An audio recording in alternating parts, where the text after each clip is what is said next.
Been a long time since we heard that sound. Yes, it is. That's a throwback. And a Yes, half. sir.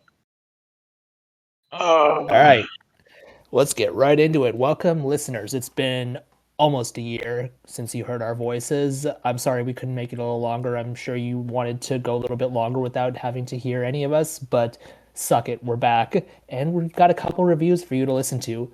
And with me today here is Air. Air, how you doing?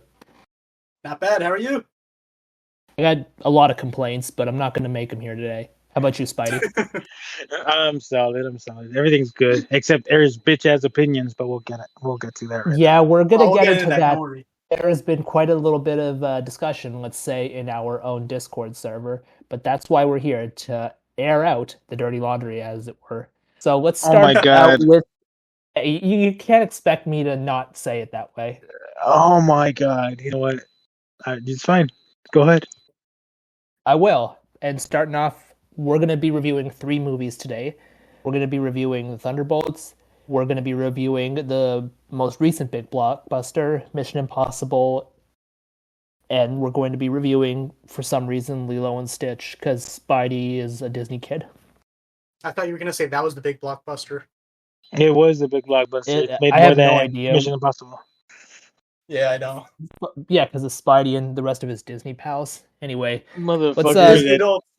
I don't know. Bitch, how much money Regardless. do you think I make? I paid $5 for my ticket on IMAX. Oh, that's true. You are a cheap bastard. I forgot about that. Yes, sir. All right, so I guess we'll just start off with the one that is the least fresh in our minds because it's been so long. Because some people were, just off wanking or something. Air. The Thunderbolts. Captain America, All right. Brave New World. Oh, suck it, Air. You can talk about brave new dumbasses later. Starting off with the Thunderbolts. That sounds like a microaggression. Calling someone a dumbass True, is they're a all microaggression. You Alright, can't be mean to criminals, bro. It's true. I'm not sure that's true. Yeah, felons are loved nowadays, don't you know? Look at America. Well, that's true. You guys seem to be electing them presidents and letting them out of jail early. Crazy. Mm-hmm. Anyways, before this gets even more political, let's get into the political thriller movies that Marvel has been putting out lately. Obviously, Crazy how they got a president ago, who's like basically impeached too. Oh my God! Holy shit! Well, no, he resigned and then he got sent to jail. You know, after he turned into the Red Hulk. Yeah, it was like a weird thing because we got a colored president, so to speak. He turned red instead of orange. What's the difference? Yeah, I mean, a couple of shades, but it's close enough on the color spectrum. Anyways, that happens, and now we've got all this cleanup going on in the Thunderbolts, which is literally how the movie starts, actually. Yelena cleaning up some stuff in Malaysia, and then you've got the little cleanup fire brigade in the underground bunker, where various characters nobody would have ever heard of if they hadn't seen various TV shows or watched them less popular Marvel movies would have ever known about. I heard of all of them. I was definitely waiting for the sequel to Black Widow and Yes. Ant-Man and the Wasp and Falcon and the Winter Soldier. Mm-hmm. Yes, I have no doubt that's all true. And you know what? Funny enough, I don't think you needed to know all those movies and shows. No, I don't think you needed to, because to me, it's like the movie actually does like a reasonably good job of explaining who most of the characters are, with probably the exception of Ghost. But I'm mostly just no, they don't really tell you Taskmaster is either. No, they don't give you Taskmaster. You don't really have to. Because all you need to know, they get a bullet to the head and they're dead. That's exactly Dude, that's crazy how everyone kept saying it during the trailers, and I believed it, but just how unceremonious it was is crazy. Yeah. And I don't necessarily have a problem with that either, because I don't care too much about Taskmaster, and that many characters would have probably already just diluted the movie more, because I just said Ghost didn't really seem to have a lot of focus. If we had Taskmaster 2, I feel like she would have gotten less focus and probably taken a little bit away from somebody else like Walker or Bucky or whomever. Apparently, before some rewrites, she used to have a bigger role where she and Ghost had like a friendship going on, like helped each other with their pasts. But I'm like, wait, was Ghost's past even that bad? Like in terms of being a criminal, she just kind of like destroyed. She was on the run a lot. That was the main thing. She was on the run medical experimentation kind of thing, and then did they? And it's been a while since I saw the movie. Did they ever mention what happened to Bill Foster? Didn't he die? I'm not sure. Well, because he was in Ant-Man and the Wasp, but obviously, like, they left at the end of the movie. But as far as I know, we have not heard about him since, and it seems unlikely that they would have gone their separate ways, especially considering what they were going through in that original movie. I like to think maybe he's off on some other thing, working on other matters. But an entire blip happened since we last saw him. But like the blip fixed, so he would be back. But that's the point. Like, where is he? Is he in some other country working some other thing? Does he work for Val too? Because that'd be interesting. I think Marvel doesn't have the budget for him again. I think that's Marvel most probably true, considering that it's Lawrence Fishburne. He's like fairly popular, but it still feels like this is something that could have just been addressed in a quick line of some sort. And apparently, in the comics, he turns into Black Goliath. He would have been perfect for Brave New World. Who's Black Goliath? Lawrence Fishburne's character. He turns into. I think his name is just Goliath. I don't think it's Black Goliath. I'm looking at the comic right now, my boy. It literally says Black Goliath. Is it actually? Yeah, I'm gonna send it to you on the chat. There you go. Black Goliath. Okay, yeah, he's Black Goliath, Giant Man, and Goliath. He's got all three names. Probably got a couple others that I'm not familiar with. Rockwell Dodsworth? What the fuck? I don't know. Regardless, yeah, fair enough. But in the movie, he was just called Goliath. Mm-hmm.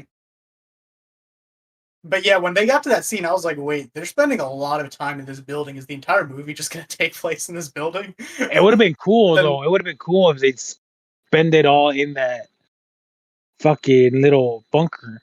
You know, like it was definitely a different vibe than I was expecting. I thought that was going to be like a 5-10 minute scene. Turned out to be like at least like 30-40 minutes. Are you talking about like Tower of Death, like style of movie? That like the would Raid. Be... I'm thinking about the Bruce Lee movie, but same thing. Okay. Basically, you each level is a different enemy, blah blah blah. Of some sort, yeah. But then it's like you have to have kind of a protagonist for that, and the protagonist obviously has to win, which it didn't seem plausible that Yelena would be the character who wins that much. I knew Sentry and Void was gonna be in the movie, but I wasn't sure how they were going to. Yeah, I just like completely forgot that because the trailers were extremely forgettable for me. I did not really care. They didn't do a good job at hyping me up, but I didn't realize they were gonna have them meet him as Sentry beforehand because that's like I was like, man, as his civilian form. Yeah, civilian. As Bob. Yeah, they made him really like stupid and kind of like the MCU way. But like, I think that actually does work the more I read about his lore, because before I'd only known about him and like appearance and like his powers and like how he looks and like. They did change a lot from the comics, but it probably was for the better because you also know there's like some comic stuff that they actually had to change for the movie because it's very similar to what happened in No Way Home.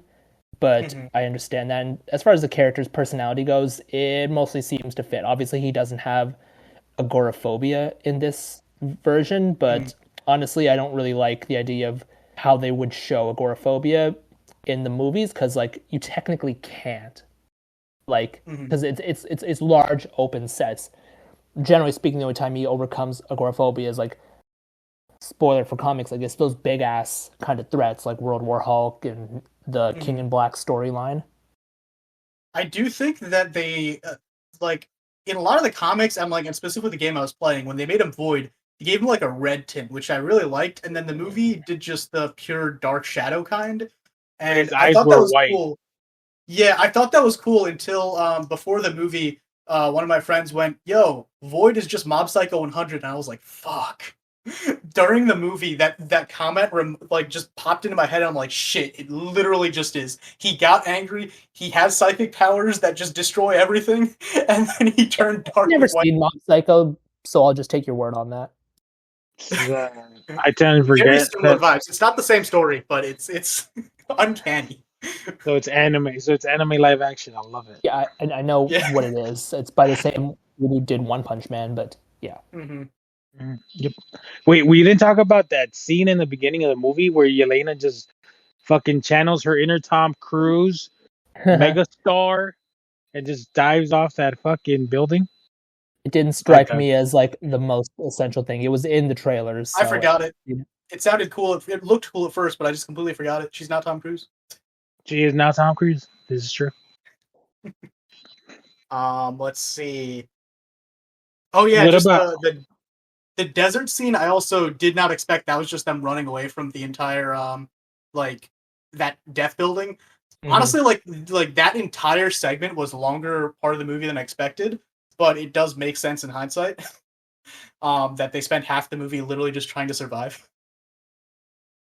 well, yeah, well, thematically that works. Yeah. we're jumping ahead a little bit, but I want to go back to Mm. the bunker scene where they're all fighting, Mhm. and like Ghost is just going for motherfucking Taskmaster, Mhm. and then everybody's fighting each. It's a giant ass fight, but they're all focused on their specific person. And Mhm. I thought like the choreography for all that was sick. Like when she throws a Yelena throws a dagger or whatever the fuck, and then Ghost catches it and throws it at Walker, and like all that crazy shit going on at the same time. Mhm. I thought, Yeah, that was a damn, pretty sick sequence. That's something I that you got to rewatch when it's out. exactly. I was like, Yeah. holy shit, this is so good. And it's like Marvel Yeah, could do it's this. interesting that like the main conflict in this movie is not physical, but the fight scenes were actually all like quite well done. And I'll get more into Mhm. this when we compare it to Brave New World. But I feel like just generally the production felt a lot smoother in this movie. It's not evident that there were a lot of reshoots and retakes here like there were in Brave New World. Mhm. Yeah, I agree. I went in pretty sure that like Fontina was going to be the villain, but He was like, the villain. well, actually no, Sentry and Void was going to be the villain, and then her too. But like, I wasn't sure how they were exactly going to connect it, and it was interesting the way it went together. And the oh yeah, it's, since we're while they were all trapped, all the stuff that Bucky was doing, being a Oh senator yeah, and all that, he was trying to be. Oh, no, congressman. congressman, yeah. He was trying to like. He was listening to the impeachment hearings for Valentina, and then he's Mhm. trying to like persuade the assistant of Valentina, and it's like Apparently, she's I like a Marvel superhero too, or like a villain at first. Yeah, it's another like one of those like things where the actor they cast doesn't look anything like the character, but the hero is known as Songbird, and she does have the Mhm. necklace. So I believe it has been confirmed that in a future movie or maybe even TV show, she will become Songbird. She is very hot though. Mhm. Mhm.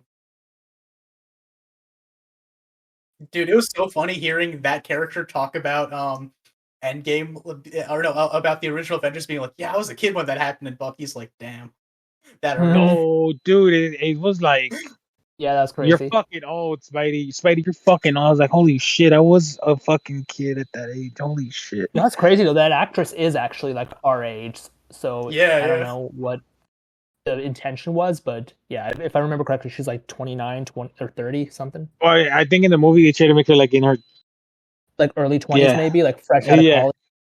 yeah Maybe. because she mentioned it. Oh yeah, I was a kid. But I was like, bitch, shut the fuck up. Yeah, Fucking true. I think the Thunderbolt Yo, still is there takes place beeping in in somebody's 2026. background? Oh yeah, I was hearing that. I was hearing it too, but I was hearing it through your. Oh, it's yours, Let me- sorry. Oh, it's mine. I Yeah. it seems to be Spidey.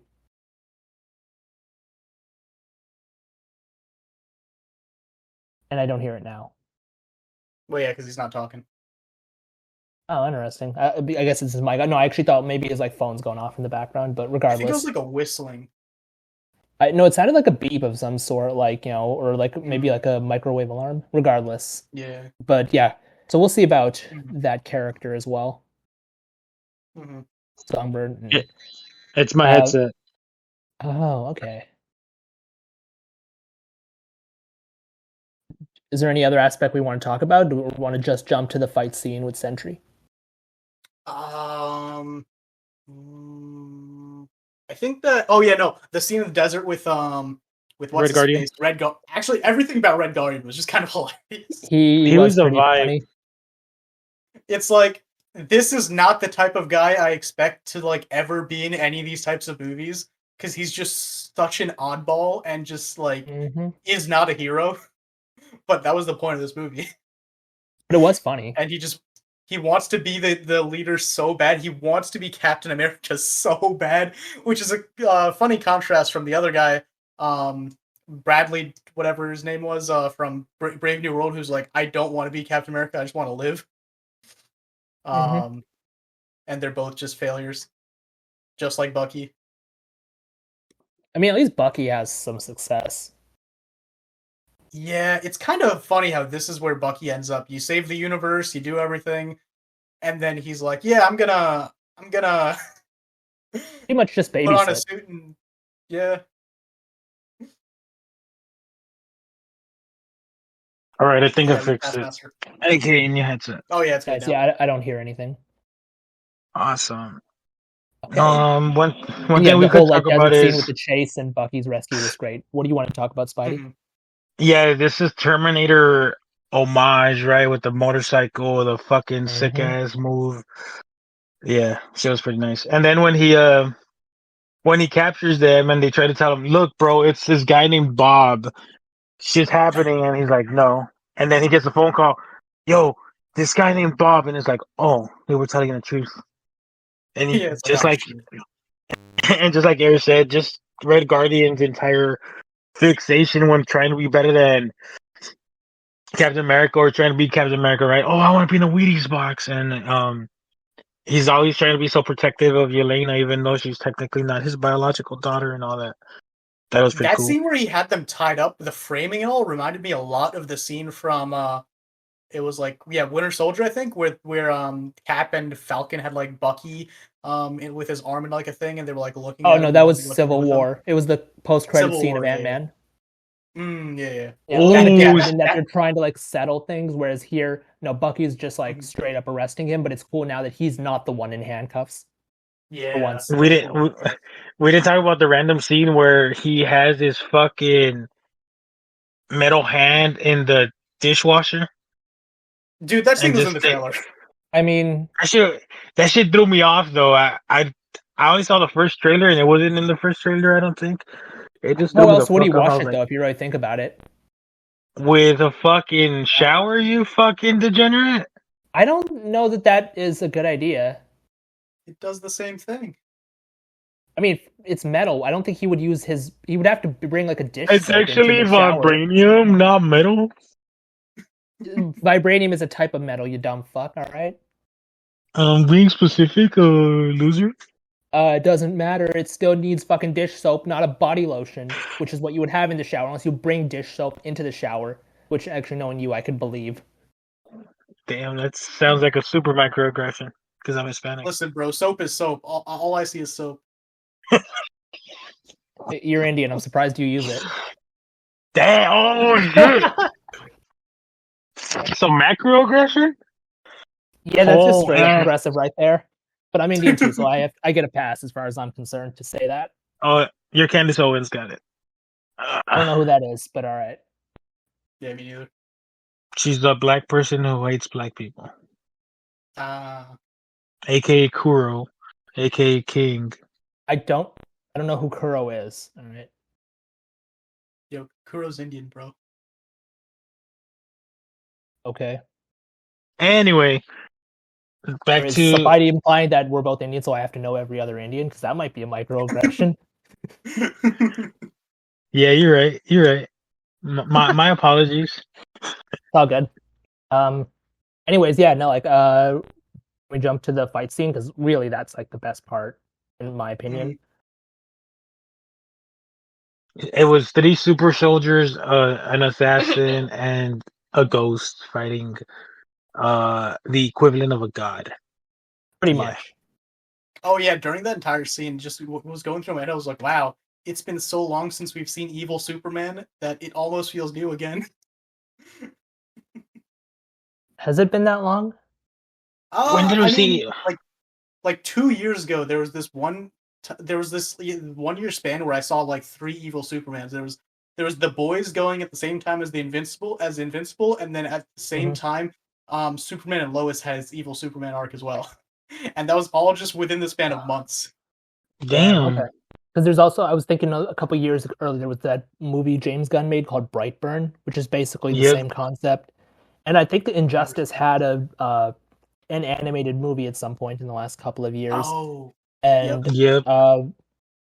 what's it called? There was like the Zack Snyder Justice League where he filmed like some evil Superman scenes. So yeah, there's a lot of this shit, but I don't know what the most recent one is. Probably the boys. It's Thunderbolts now. Now it is, True. yeah. But it was a good fight scene. It goes back to like what I was saying earlier. Like, in spite of the fact that action is not like the theme of the movie, this isn't like a pure slug it out film. All the scenes were like done really well. Like this scene, the scene in the bunker, the motorcycle scene with Bucky and the rest of them in the limo. I thought like everything was like handled really well. It's just like kind of like the Matrix fight scenes where like every character is doing something, but the pacing just like makes it work. Like you can see there's like some CGI green screening here and there, but it doesn't look awkward at all. Like it fits really well.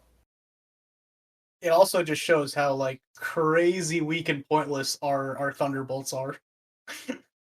Against like a legit threat, most definitely. And I would like to circle back around to talk about Sentry's powers and generally his power scaling. But Spidey, do you have anything you want to say about the fights? I just funny when he came out and they basically called them a Walmart version of. Oh no! When Valentina introduces him to Sentry, she basically calls Walker the Walmart Captain America, which Walker's like ready to kill her, and they're like, "No, don't do it, don't go stupid." And yeah, just the fight was cool, but it's like he's holding back. He could have killed you like easily. I enjoyed Walker more than I expected this movie. Also, apparently, original scripts had him to be like the villain or like the guy who triggers Void. That's what I heard too.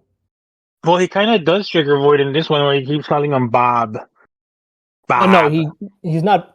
It's not about the Bob thing. It's more just like he's very dismissive of the guy. Just does not want to have him around, basically. And he doesn't want someone who's not his friend to call him Bob. Bob. Sure, Bob. Just like the constant use of the term or the name. Yeah, it's like he says it in a very dismissive, like "fuck you" type of way. And it's kind of interesting too, going back to Sentry, how even early in the movie we see his powers kind of working, right? When he touches Yelena, when he like Walker pisses him off by calling him Bob, and he almost falls to his death. And then we get that reveal when after Fontaine introduces Sentry, she's like, "Oh shit, my boy's gonna try to kill me!" Boom, kill switch, and then boom, Void is brought.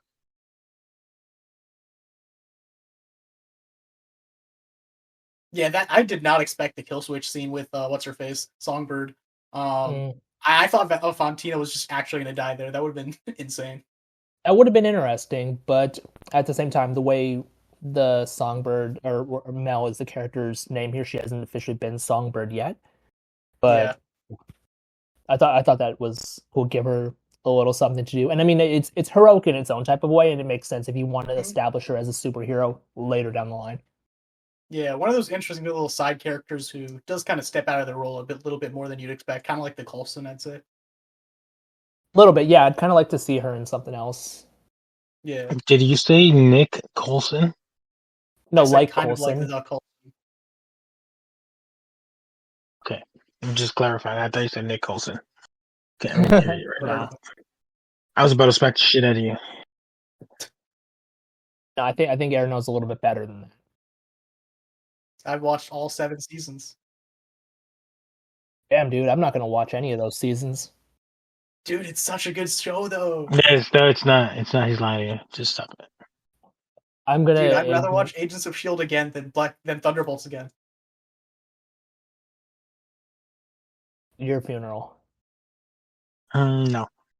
And then jumping back to Valentina introducing Sentry, and the team basically mocking his costume. He beats the shit out of them. They run away. I thought the costume looked pretty good, by the way. Yeah. No, it was comic accurate. Yeah, So and I they made him liked like it. a foot taller. Yeah. I also found it funny his conversation with Valentina after Valentina essentially says he's a god. She's like, "Why does a god need to listen to you?" Hmm. And then he's It's ready Which to is kill her. perfectly said all logical if you those think words about and it. expected it to not backfire on her. Hmm. Uh, Arrogance, dog. Arrogance. It's like the Arrogance. Icarus that flew too close to the sun. Yeah. And then Sorcerer is the character we when know. Oh yeah, and we finally know who bought the Stark building now. Yeah, after like almost 10 years. It wasn't Oscorp, it was Oxcorp. Although, like, and by all means, like, correct me if I'm wrong, but wasn't it confirmed somewhere else before this movie that it was the government? I don't know, dude. Possibly actually, yeah. Because I feel like I knew that they had the building before I saw this Mm-hmm. movie, but I don't know where Yeah, I I would have think so learned that too. unless it came out of like a interview of some sort. Mm-hmm. Maybe I don't know, man. That reveal was so fucking lame as fuck, though. It's like, oh look, it's not Oscorp, it's Discount Oscorp, Oxcorp. For Ox Group, I believe the technical name is, but yeah. And yeah, I guess there's probably no Oscorp in this universe. Not Yet. until next year with Spider-Man.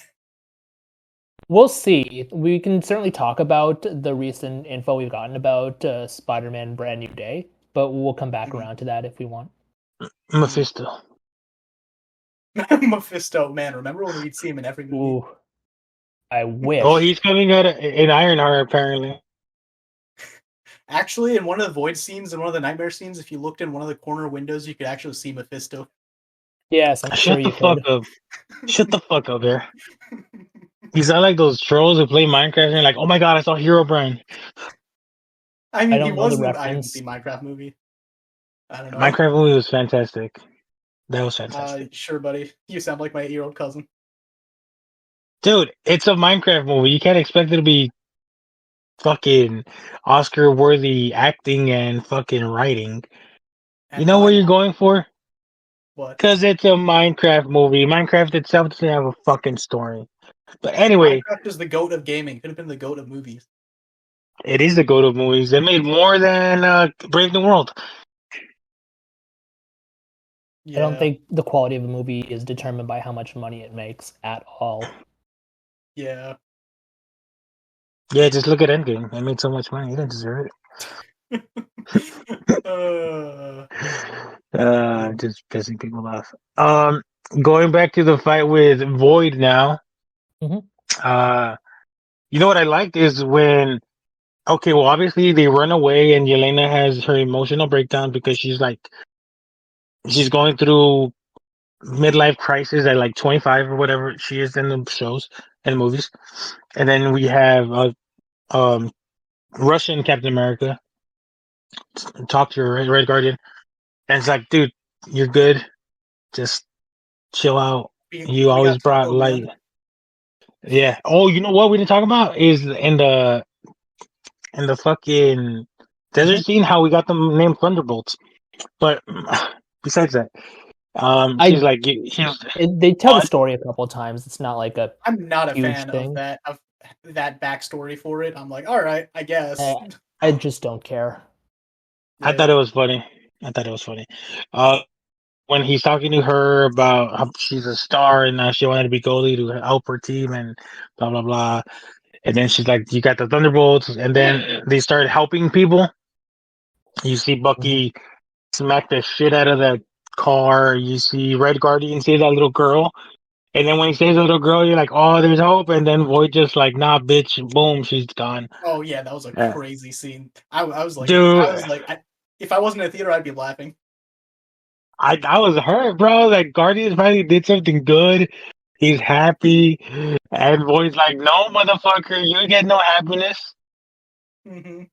Literally, That shit Thanos threw right in front of his eyes. literally like a boom.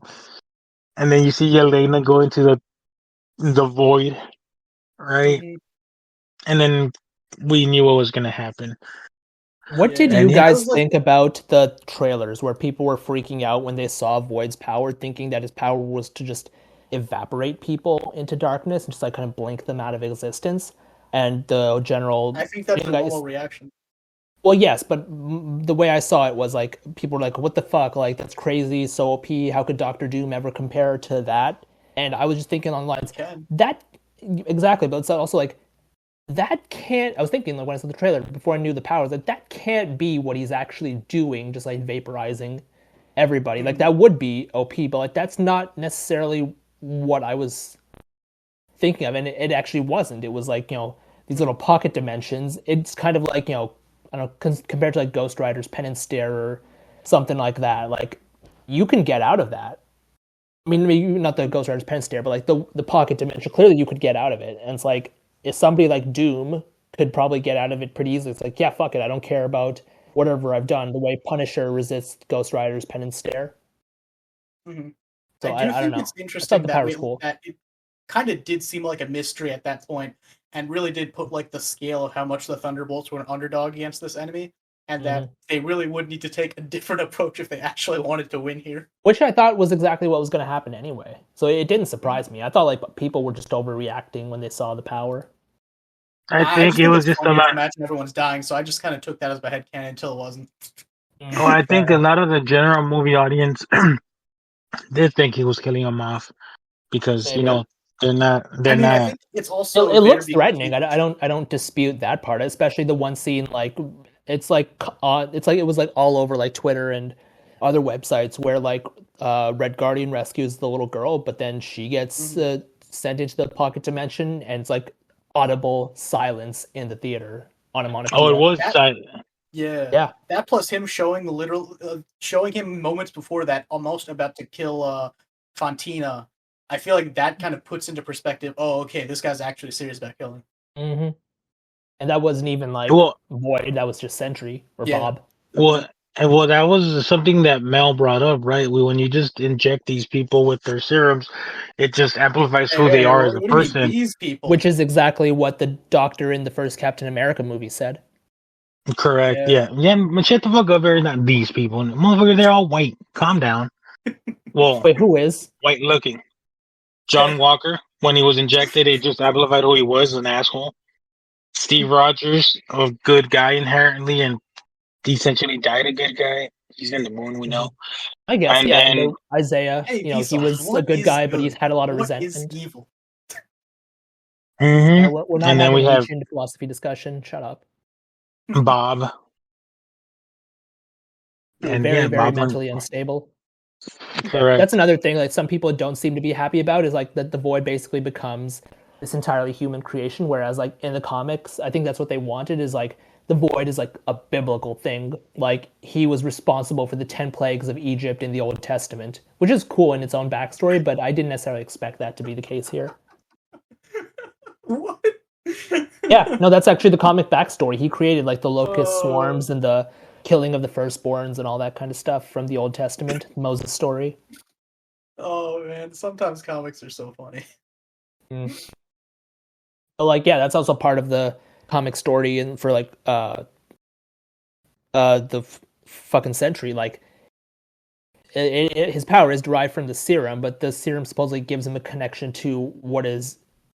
They don't show it obviously because they don't want to get blown up, but theoretically the Abrahamic God.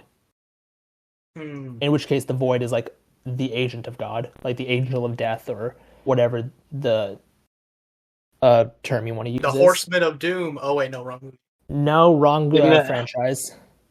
in the didn't in the comics Sentry just appear and then he's always been around or some shit, helping the Avengers win? So the guy Reynolds did get the serum, and then he was around for a while, but he was so powerful and stuff happened. So then they basically wiped everyone's memory, but then obviously it came back as it was. But the Void was kind of like a separate entity that at some point latched on through his connection or whatever. And then like Norman Osborn was the one who's like, yeah, this was the angel of death that dried up the Egyptian river or turned it into blood or whatever it was in the Bible. It would be so funny if Norman was just making that the fuck up. I don't know that he was or like, wasn't. There's just a lot of theory about it because like there are other characters who related his power to said Abrahamic god. It's an interesting concept, to be certain.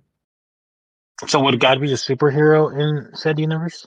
No, I think it's more just like he's a figure that just oversees it, kind of like what we would assume the God is in like this universe if you were a believer. Like he's not actively intervening, but he can, you know, issue deliverance, so to speak.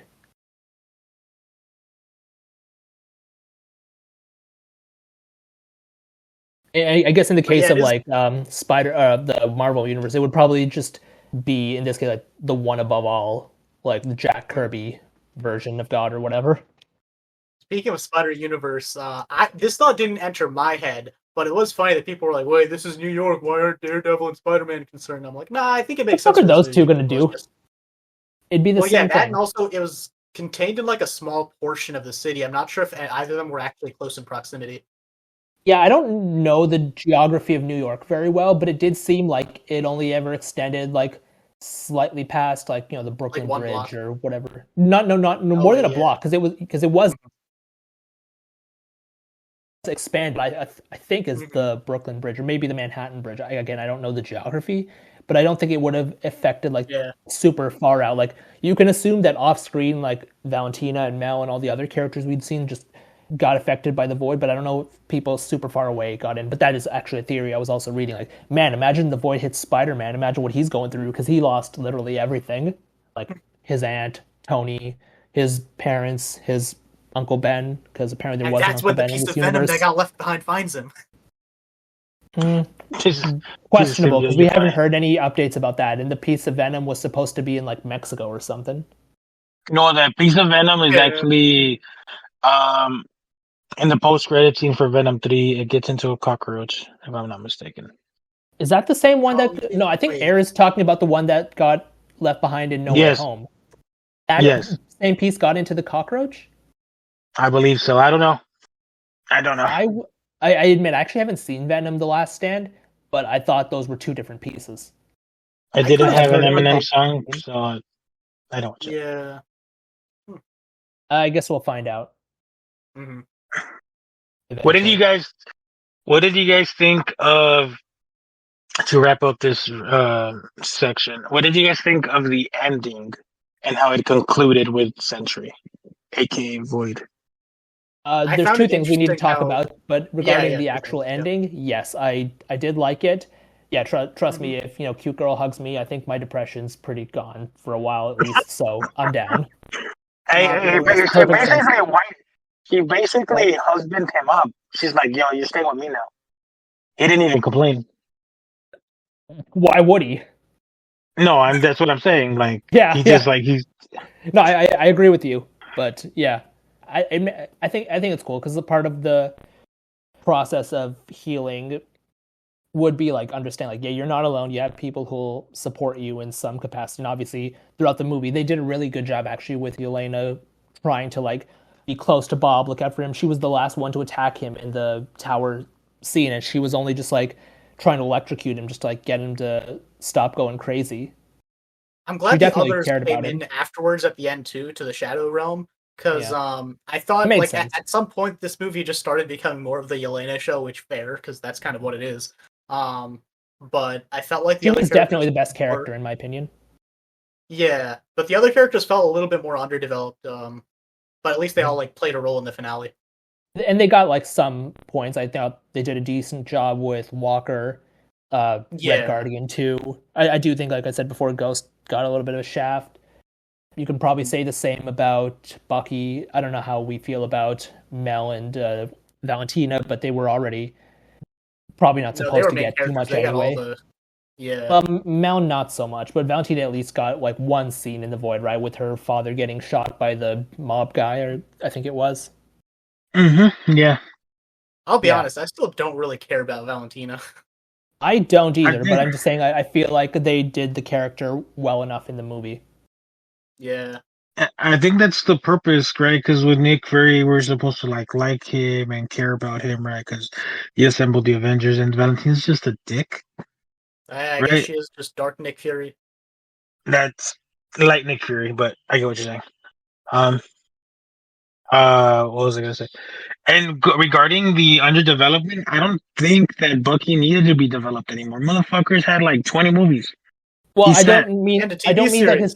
I don't mean that his character was like underdeveloped. It's I guess it may be better to say like he didn't have like underused. a whole lot to do. He was mostly just either congressmaning or he was just like running around after people. He doesn't have much of an arc to himself. Yeah, he was moving the That's plot fair. along, but like he wasn't really Yeah, much of a character in this movie, I feel. he was more of a side character, right? Because for me, the ones that were best utilized and most developed and most like fleshed out were Yelena and Walker, because we learned more Yeah. about Walker and what happened to him after the events of him Mm-hmm. brutally destroying the shit out of that guy with his shield, Mm. and how That's the he's other trying to weird make up. thing with this team, like the leader dynamic, because I feel like it's almost like Bucky right now, but like they've developed Yelena so much that it feels like it should be her. I feel like it kind of like it's one of those scenarios. It's like one person's clearly the most experienced, in which case it's Bucky, but like one Yeah, it has like more dramatic the lead heart. type of thing. Yeah, which in this case is Yelena. It'd be kind of like Captain America and Iron Man, right? We have one leader, Captain, but we also fall back to okay, Iron Man Nah, said bro, do this Captain shit. America made his own team, bro. Captain America is suing. Steve Rogers, Well, Captain you're talking America. about Steve Rogers, the OG Captain America. But I do get what Spidey's saying because we obviously, and it's different too because we obviously started Yeah. the movie series with Iron Man, and he is Mhm. the one who kind of like defers to Cap. I don't think Cap necessarily leads by default. Oh yeah, true. He's just like, fuck it, I'll fucking lead Avengers Assemble. Mm-hmm. Something to that effect. But yeah, speaking of Avengers, now they're the new Avengers. They got their own tower, and we should talk about the post-credit scene before we move on. Which of Yeah, the that two new post Avengers credit thing scenes? was kind of out of nowhere. I'm not necessarily sure how I felt about it. I Oh did wait, kind of find it funny that. Mm, no, I was gonna say I like the way I'm sorry to cut you off, but it happens in the movie at the end of the movie when they're wrapping it up and they're all ready to beat the shit out of Valentina, and Valentina. Valentina's like, oh, Valentina just goes through the little curtain bullshit, and she's like, Mm-hmm. meet the new Avengers, and everybody's like, what the fuck?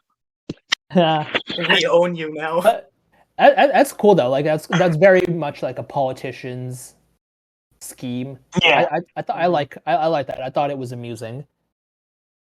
I would have rather she just, answered for her crimes, but I guess this is the next I best mean, of thing because our course. guys go up because of it. well, I mean, hey, it's playing to real life, okay? Playing to real life. Yeah, a Mm, little bit more convenient, but yes. I think it's a little dumb that they started putting that on the poster because it was honestly more of like a joke than the actual point of the movie. Um, but yeah, I guess it does probably draw up more people to go see it because like they see Avengers on the poster, they're like, all right, bet time to see it. I like that they waited like a week or two to do that because they Yeah. wanted the movie to actually like stand on its own merits rather than oh shit Avengers, okay, let's all go to see the movie. But no, you get like 1 to 2 weeks I to don't cook. think the I agree with you, Spidey, but in my perspective, and I guess I can only speak for myself. If this movie had been called The New Avengers from the start, I wouldn't have been any more or less interested in seeing it. It wouldn't have affected my I would have been way more interest. interested in seeing it. Really? Yeah. But you also got to think of it, King. You're more of a comic nerd. No offense. Yeah, no, that's Um, okay. I would have called myself that at some other point. yeah. Like So Thunder was an interesting team concept that I wanted to see anyways. But then the trailers happened, and I just kind of lost a little bit more of interest than what I was imagining in my head. And then just hearing the Avengers tag on it just makes it sound like a little bit more prestigious. But Air, don't you kind of feel that if you had this movie titled The New Avengers, but you knew it was these characters, that you would have just been reacting like the people are reacting in the credits scene, where all of them like not my Avengers or the B Avengers or something to that effect? Don't you feel like that would have Oh been yeah, no, I'm you? I'm literally doing that right now. But like, Yeah, but like, don't you think you would have been doing that way back then if this movie had been titled The New Avengers? yeah, true. but again, we're talking about people. We're people who know comics somewhat. right? Okay, If you put if you movie put sports. Avengers in a for a general movie audience, they're gonna see Avengers and they're gonna be like, oh fuck, it's those movies that have all those superheroes and all this bullshit. Let's go.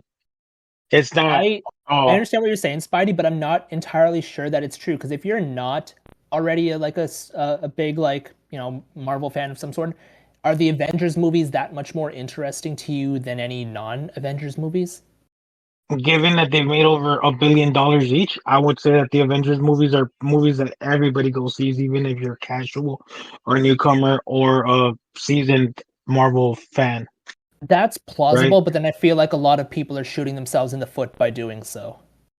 I'm sure they are, and that's why a lot of people complain about, oh, well, if it's going to be a chore. And that's why even Marvel recently said that their movies will no longer be connected to their shows because they don't want to make it feel like homework for their fans. Yeah, which I appreciate.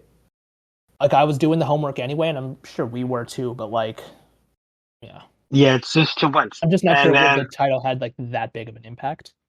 For better or for I worse. think I think the word Avengers had an impact. And again, I would have to like pull up the numbers and all that bullshit, which I don't have time for right now. But I feel like if Yeah. it's else in a year when we see Doomsday, I'll pull up the numbers. Yeah, Um, let's do that. I do agree that the Avengers movies definitely make more money, but I also feel like part of that is probably just going to be like the people who saw one Marvel movie but not the other. Just like, well, we got to see the Avengers movie. I mean, I don't know how attractive they are to a general movie-going audience that's not invested. I think it'd It be is a There could interesting shame be to some though. see. overlap as well. This movie's still kind of flopping in the box office. Well, what do you Yeah, I consider a think you're flop? right. It'll make its money back, but it probably won't be like super profitable. See, that's the thing. It's like when Marvel spends 200 to 300 million on a movie, they don't want to just break even. This is still under 200 budget as far as I know. I'd have to check the exact numbers, but yeah, Wiki I agree says with it's you. 180.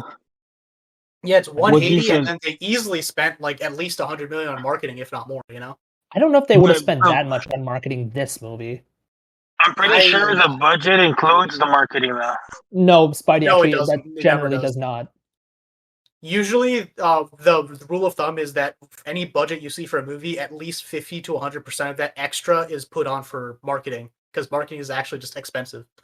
It doesn't necessarily have to be like even 50%. It often has been less. For Depends on the Disney, type I of feel like movie. it's more. You start seeing these movies For, everywhere, for like the Disney, movies yeah, but that I come feel out. like Marvel has a bit of control over this one, and they've already got like kind of built-in audiences for it. I'm not saying it isn't substantial. I'm just Uh, not necessarily sure it's 100 million plus. I think it's 100 million plus, because just like, bro, Times Square alone is already like a couple million. Yeah, but I mean that's also one of their biggest things. There's not a whole lot of other Mhm. things they're going to do on that level. Airing on TV, airing on like side roles like YouTube, everything. It adds up. I don't dispute that it adds up, but like I'm just not convinced that this movie is going to have that. But honestly, we'd have to look at the Mhm. numbers somewhere else. I think the problem is we also don't watch a lot of TV anymore, and a lot of that marketing budget still goes to TV ads.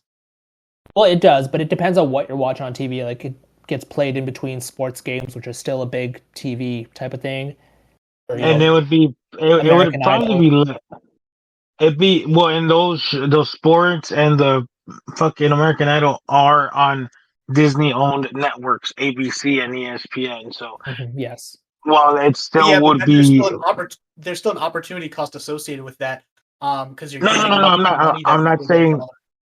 no I'm not saying there isn't, but I'm just saying it wouldn't be as expensive because they're using it on their own networks instead of getting revenue from other advertisements that they just slot in their shit Yeah, and boom. and then they also had a Super Bowl ad, which is another couple million. I think 100 million is easy for the marketing for this movie, for seeing how much it was like in my face for the week that it came out.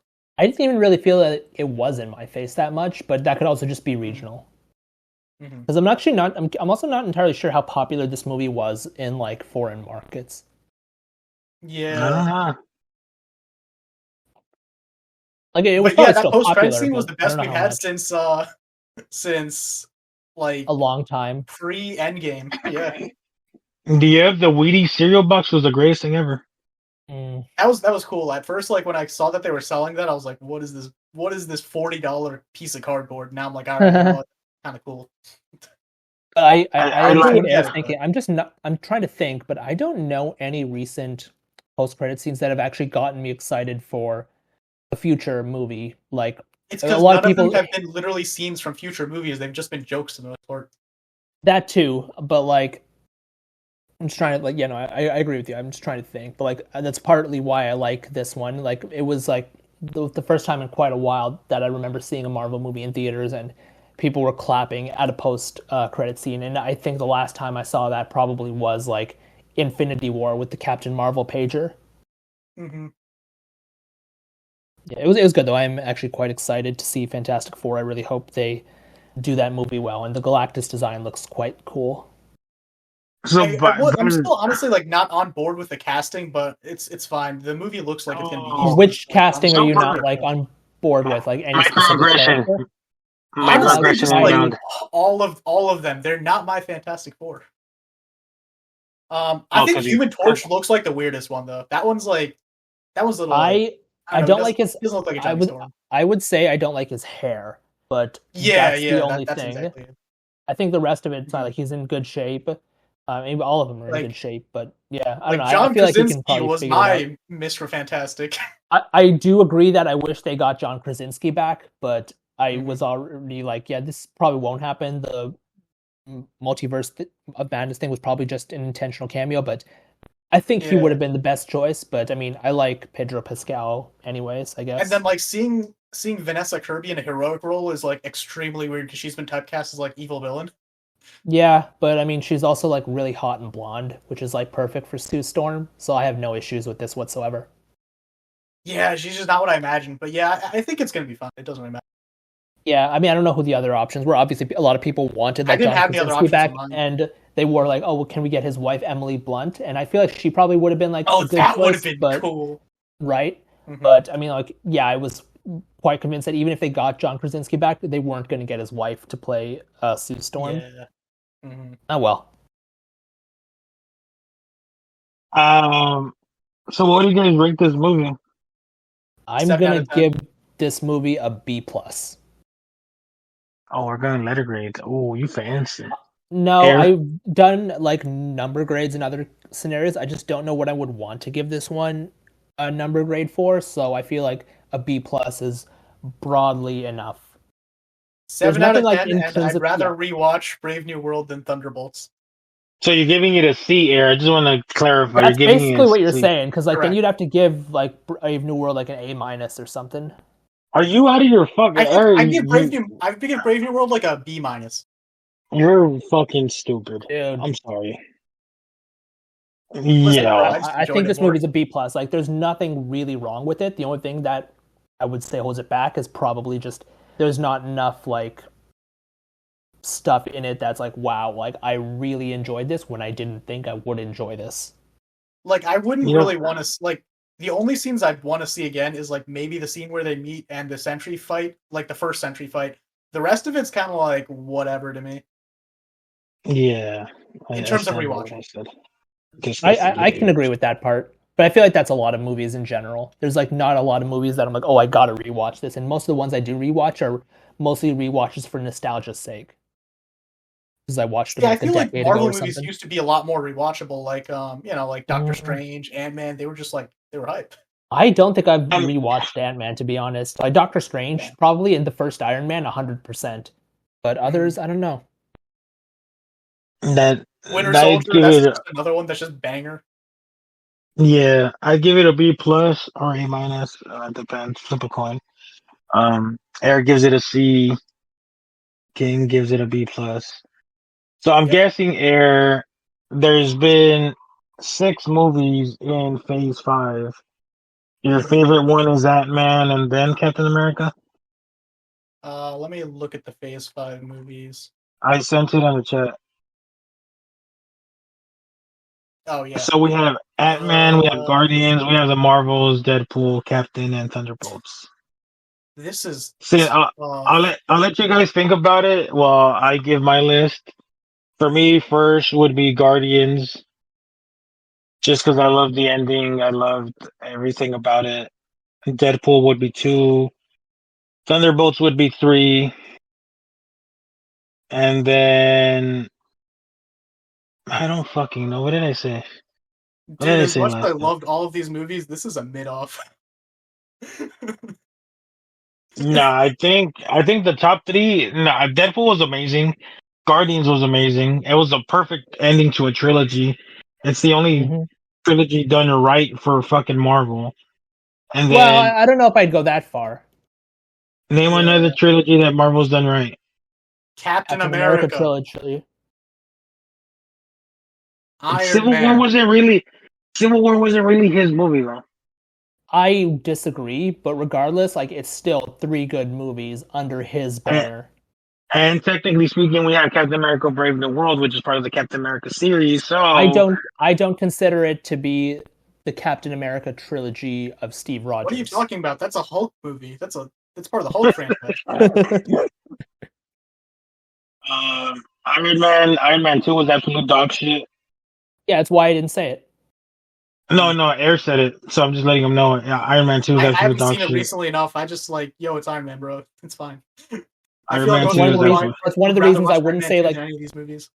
It's one of the reasons I can't say the Thor movies either, because A, Love Oh, and Thunder, God, yeah. and B, Dark No, World. Love and Thunder was the good one. It's Thor 2 that's the bad one. I think they're both kind of bad in their own different ways. Love and No, Thunder Love is and part Thunder was of the the best new one. trilogy that he's making as a full God of Thunder. I don't know that So this is a new trilogy. It's not. it's not. I'm just They're trying. making like Yeah. one more max. Oh I yeah, think because he that's probably wants to. true. He wants to not retire, but because he has the gene for Alzheimer's, he wants to focus on his family. What he wants to what? Focus on his family. Oh, okay. But yeah, everything like the Marvels was fun, but it wasn't the best. Definitely better I than didn't Captain care America: for it. Brave New World. And then I would say Ant-Man and the Wasp: Quantumania was probably the worst one. Mm. MODOK. That's all I gotta I say. don't. No, I'm not disagreeing with you. I'm just not sure that I. I guess if in terms of rewatchability, would I rewatch Quantumania or would I rewatch the Marvels? And I'm thinking I might The, actually rewatch Quantumania. you're out of your Yeah. mind. No, That's I the don't thing. Dude, think When I'm I trying to am. rate these, I'm not sure if I want to go this, by first view impression or like a rewatchability, because that's two very different feelings. I agree with you completely. dude, the Marvels has Iman Vizlami. She's amazing All right, as I Ms. think my Marvel. top is gonna be Guardians 3. Mm. Yeah. If we're talking Phase 5, my top is Deadpool 3 and then Guardians 3.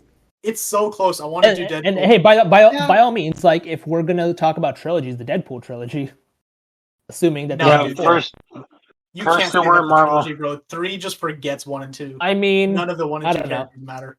Well, I no, mean, I by that mean, logic, Quantumania what's his forgets face? 1 and 2. Peter is back. Yeah. Blind Alice still there. Yukio. Yeah. You know, they at least have their characters, unlike bitch ass Quantumania, who gets rid of Also, T.I.'s it's not an character. MCU trilogy.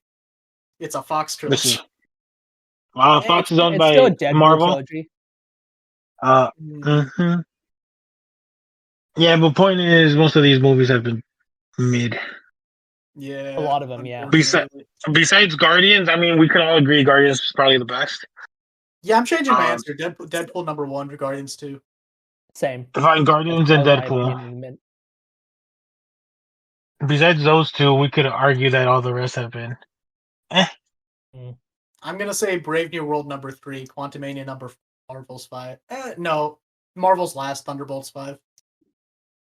You disgust me. Good. You sick fuck. Thunderbolts is third for Fine, me. fine. I'll put Thunderbolts above Quantumania. It'll be number 4. You happy? A little bit. I think the reason I like Thunderbolts a lot is because of the fight choreography, and it's the first time a Marvel movie felt like a fucking Marvel movie in a while. Damn, you're just ignoring Guardians 3 exists. In a while, motherfucker, that's 2 years ago. Yeah, that's just because Marvel slowed down and strikes happened. That's not because we haven't had good movies. We haven't had good Well, movies. I mean, between Guardians 3, we had three movies. We had the Marvels, we had Deadpool, and we had Captain America Brave New World. And I think it's fair to say that between those three, the only one I personally enjoy at least, and I'm sure Spidey agreed, is Deadpool 3. Yeah, but Yes. that's still like literally 2 movies ago. And the only reason it's Right, but like we only that get good 2 to now is 3 because of movies a year, strikes. and that was actually the only movie we got last year. That's the thing. Like Mhm. usually we get 2 to 3 movies a year, but we only got one because of the strikes. You know? But regardless, he's talking Fair. about terms of like time, not necessarily the frequency. Just like it's been 2 years since Guardians 3. Yeah, no, I don't disagree with Spidey. Yeah. See, we can be perfectly logical when we want to be. Yeah, see? Fuck you, Eric. That's okay, bro. You're gonna be on the wrong side of history in the next movie. Oh, yeah, Lilo and Stitch, I'm not. Bitch ass motherfucker. All right, Spidey, why don't you go ahead and talk about Lilo and Stitch now? I think we've wrapped up Thunderbolts for now. Yeah. Alright, so Lilo and Stitch, hopefully we get the timestamp for this shit, but if we don't, we don't. So I saw the original movie, the cartoon, the best version of it. And then that same day, me and my wife went to go see the movie. I was like, cool. Lilo and Stitch. I love Stitch as a character. He's the most overpowered character Disney has ever created. Can't die, can't do nothing besides John. And we were watching the movie, and I was like, cool. I was like, I knew they were gonna make changes because live action movies always make changes, but they changed, and I'm just gonna spoil it. Sorry. If you want to see the movie, don't watch it. Watch the cartoon on Disney I Plus. kept hearing that they did not care about the family aspect at all, and someone just abandoned someone. Yeah. Okay. So this is what we're gonna talk about. The Someone that was shark on dude, college. I forgot his name. The shark dude from the fucking cartoon. Not The real. general. No, he's not even in the movie. So the entire end sequence that happens in the cartoon does not happen in this movie. Second thing they changed to piss me the fuck off is when Stitch gets adopted. What? Right? No, because Stitch gets bought, or he's in the shelter. Yeah. Some old lady takes Lilo to get Stitch instead of her fucking sister. Her sister's like, nah, you could go, fuck it. That's wild. It pisses me off, bro. Their whole thing was they're trying to connect and be closer to fucking together, and it's like, no, some old ass lady who's known the family for so long is gonna take you. What the fuck is up with this? I don't give a fuck if she voiced a character in the original. You change that. Fine, whatever. Then Gantu's all about Stitch and his creation and all this shit.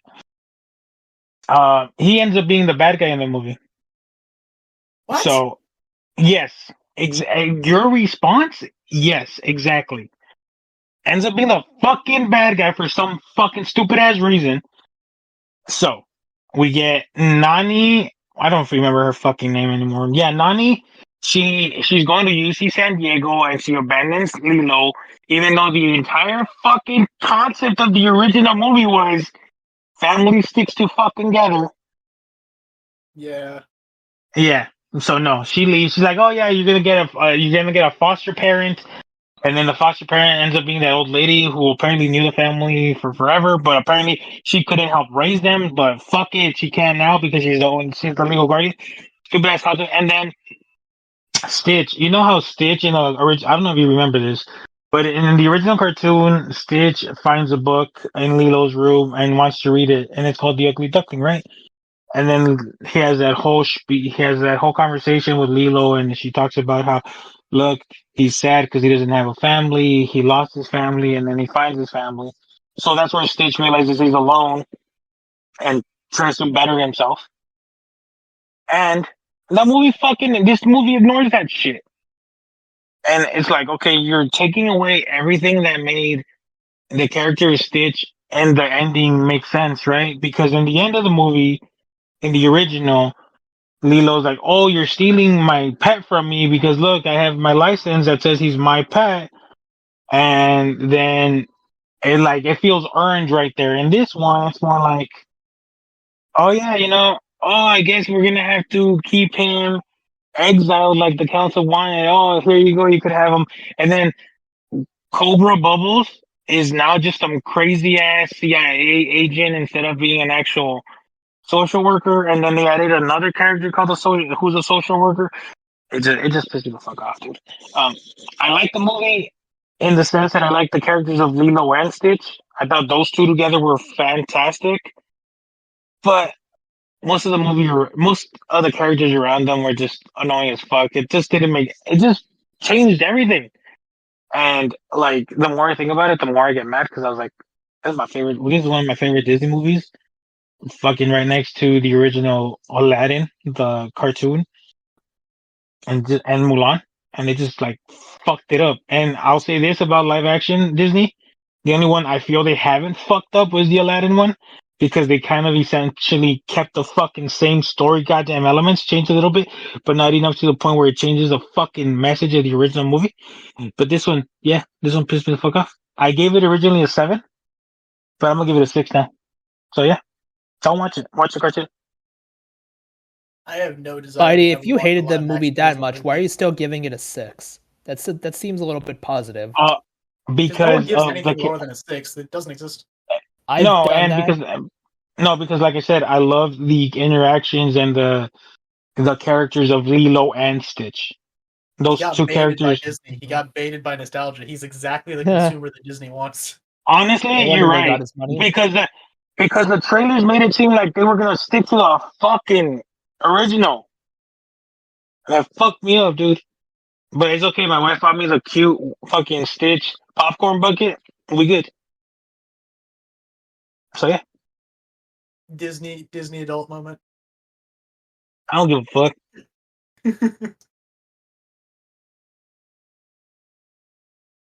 All right, so that's my Lilo and Stitch review. So yeah, blockbuster of the year time. So hey, you know what? It made like 185 million because everybody got tricked into watching this fucking movie because they thought, oh shit, it's gonna be like the classic. No, motherfucker, it ain't. They lie to you. Speaking from experience. 1000%. Yeah. All right, and speaking of experience, let's move on to the last time we will experience this particular character on the big screen, allegedly. The latest Mission Impossible movie, The Final Reckoning. So I rewatched Dead Reckoning a couple days prior to watching Final Reckoning, and man, it still holds up.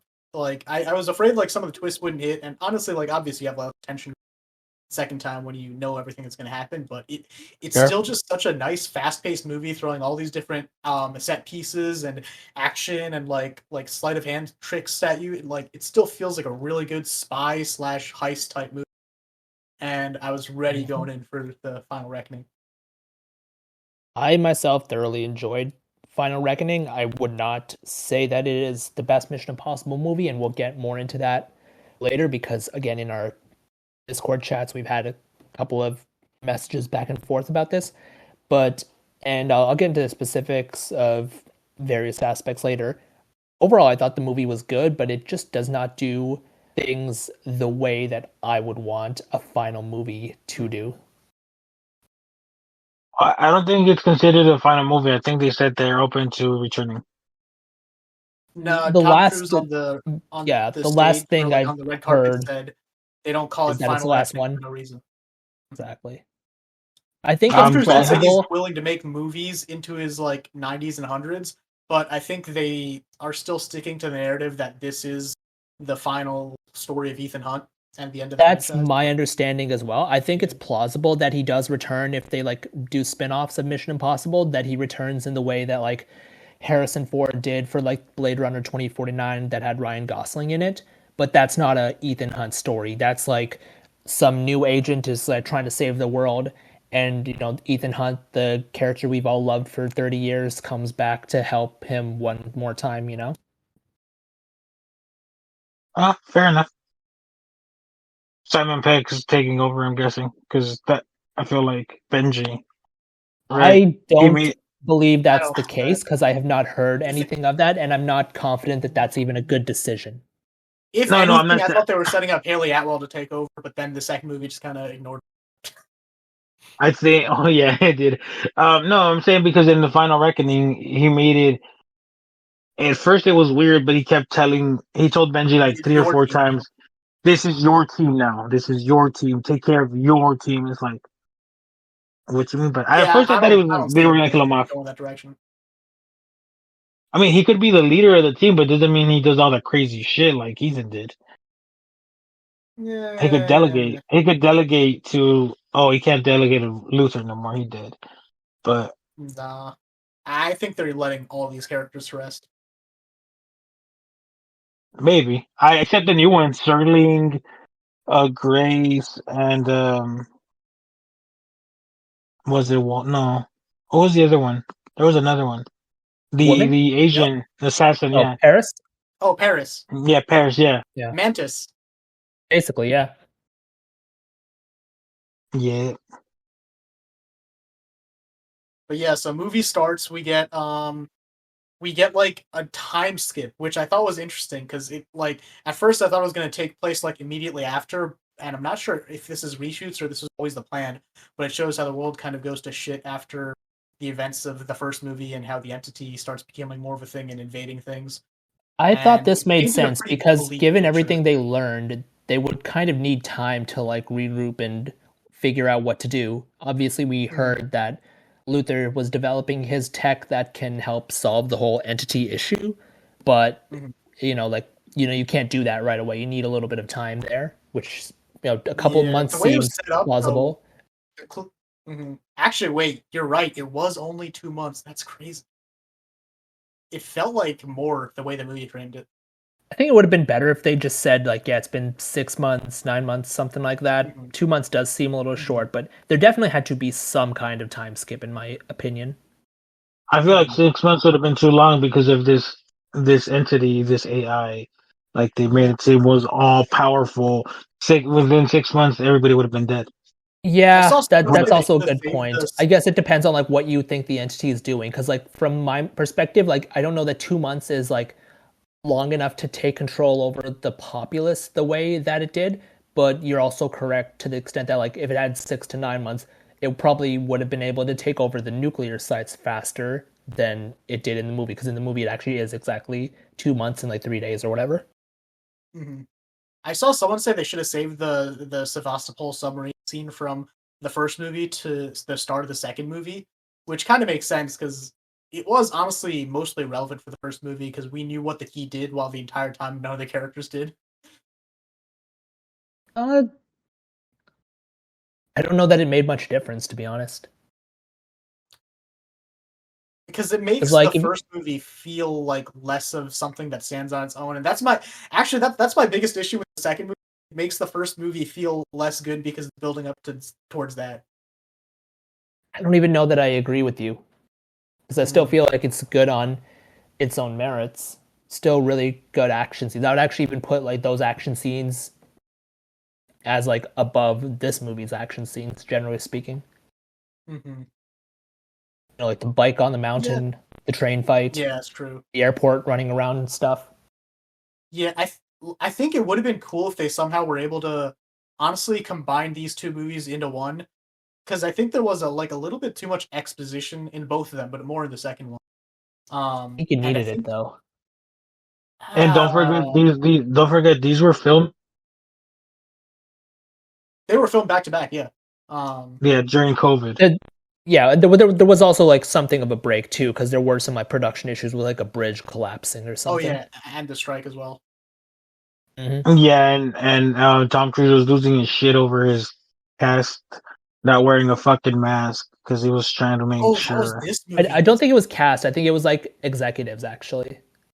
No, no, it was the cameraman. It was they Was didn't it want to wear a cameraman? mask. He's like, wait, and wear your fucking mask. Like I totally get where he was coming from because he's trying to make the movie. He's trying to bring back. If we know one thing about Tom Cruise is he loves making movies and he loves like making these big ass blockbusters. So if his fucking crew is being stupid and affecting the ability to make said movies, he would probably He's about to kick stick his their ass. Scientology cult on them. Yeah. Sorry, you're right. Also, it was staff members. Mhm. Yeah, yeah. Dude, it cost 300 million to make. Holy shit. Yeah, I'm like, that 300 to 400 is what it says on Wikipedia, which I'm like, holy shit. This movie is not making its money back. It's gonna make its money back. I think it'll be like a break even if it's lucky, because that's a lot of money. Because this one definitely, like we were talking about budgets for marketing, I'm not 100% convinced that Thunderbolts had a huge one, but I know that this movie 100% did. Yeah. And it's a shame because, like, despite my already not was 21 thinking it's the million. best, it's still a good movie. I think people should watch it. Oh yeah. Like, so yeah, we get into the post-apocalyptic type vibes, with the AI controlling everything, no one knowing who to trust.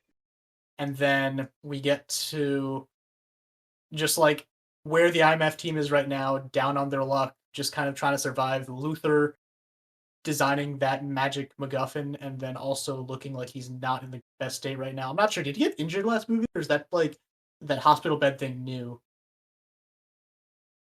I believe he was injured. I don't know, because I actually didn't watch Dead Reckoning right before watching this one, but I can't think of anything he did to actually be injured. Okay, He no, it wasn't says even that in a lot of the movies. he says he's diagnosed with an unspecified illness. Oh, okay. But off screen, right? Off screen, yeah. Okay, that makes sense, because it's kind of like the Dark Knight and like Batman Dark Knight Rises, right? Like he broke his leg in between the movies, but we don't actually know, so it does come off as a little bit weird. I think, like, honestly, the actor did want to retire, so they figured, okay, you may as well kill him off, right? I get that, but I think it probably could have been set up a little bit better. Yeah, I didn't really like the idea of his death scene all that much.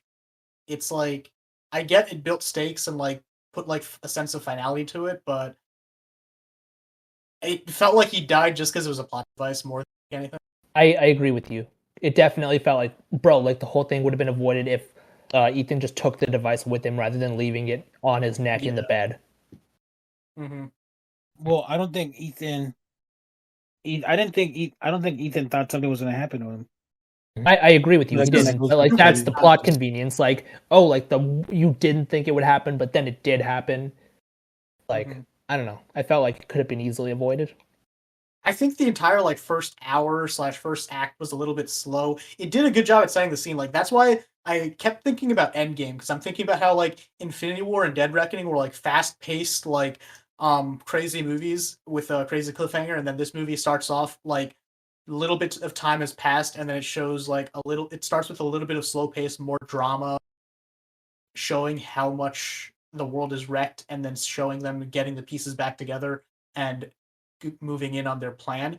One thing I also kind of think is a little bit stupid is how once the Ethan Hunt got access to that coffin that lets him talk to the entity, that he literally just comes up with the plan for the rest of the movie by just, and it's like, okay, we're gonna follow the entity's exact plan, except just betray it at the very end. So it's a little bit contrived, I'd say. There was way less cleverness in this movie than anything in the past, I'd say. Yeah, this definitely plays a lot more by the numbers. It didn't feel as spontaneous, which is ironic because he was talking about how spontaneity and unpredictableness would actually be the keys to victory here. In the last movie, it definitely did play that vibe very well. It felt like the entity and them were playing a game of cat and mouse, and they'd have to like outthink each other and outplay each other. Even though the entity still like always has an upper hand, it still felt a bit more even, whereas in this one, they were basically just following its script the entire way, and the entity just made a 50-50 gamble. Do they win or do they betray me?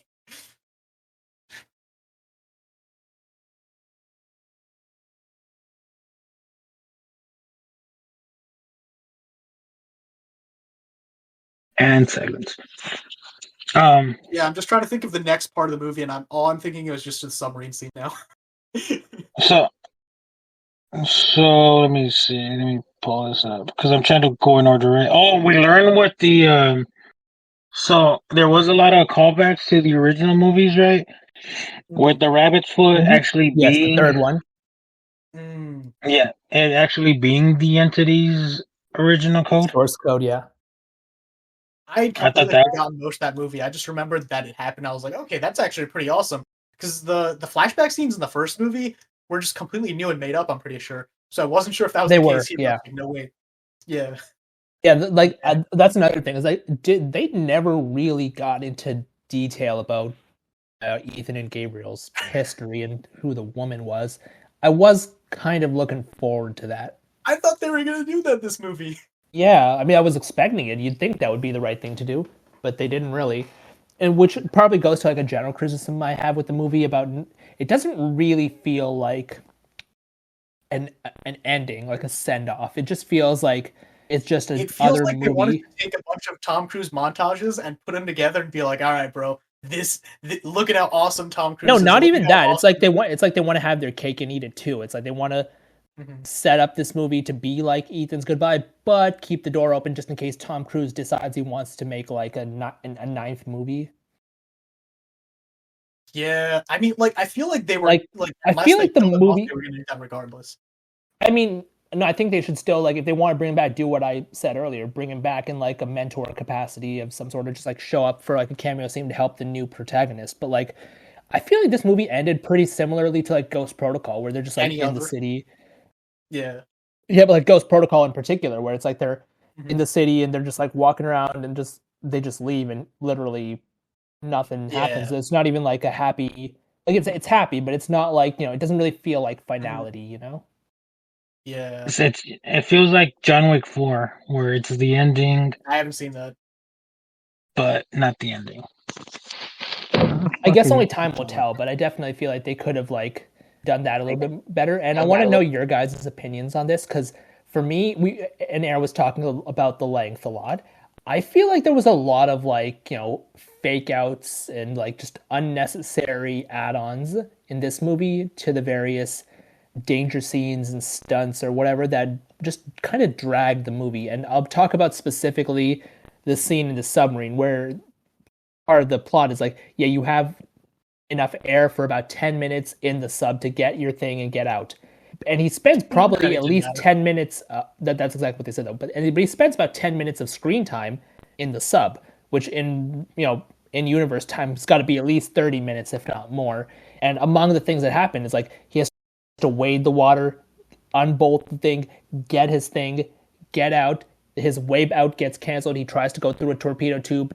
The thing is blocked. He goes back the other way, unblocks the thing, tries to get out through the hole, but it's like too small for him, so he has to cut his suit apart, push his shit through, and then it gets flooded and he barely gets out, and then he gets snagged on the way out, but then he gets free. He gets snagged on some other random ass thing, but then he gets free of that, and then he has to like swim to the top 500 feet up, I think it was, or 500 meters, regardless.